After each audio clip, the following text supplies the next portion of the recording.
მოგესალმებით. დღეს სიუჟეტს ძალიან საინტერესო ადამიანზე იხილავთ.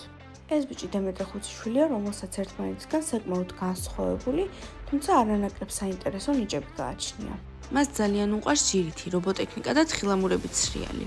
დღეს ინტერვიუს სამივე ნიჭის შესახებ ვიხილავ.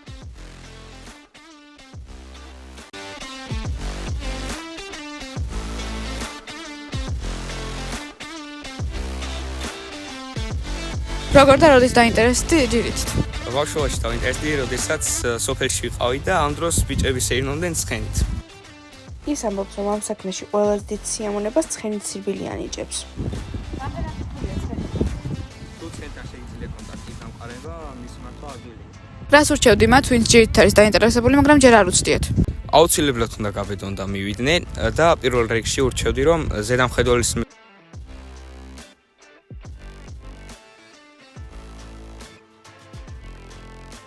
როდის და როგორ დაინტერესდი რობოტების აწყობით? დაინტერესდი პატარაობაში, როდესაც ვყურებდი ვიდეოებს, აქედან გამოიწვია ჩემი ინტერესი და დავიწყე რობოტების აწყობა.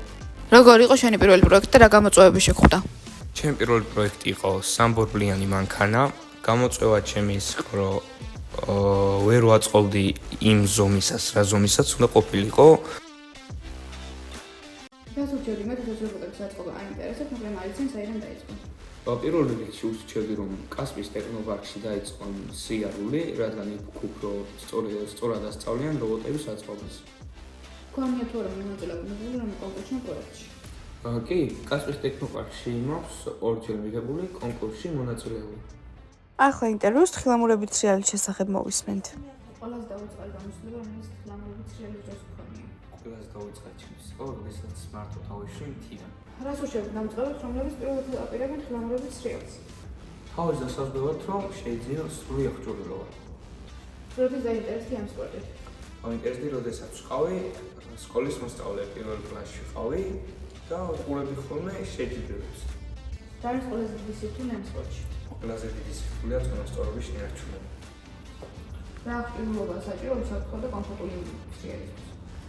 რაც თავარია სუბუქი, განსაცმელი, ჩაფხუტი, სათვალეები და სამყრები.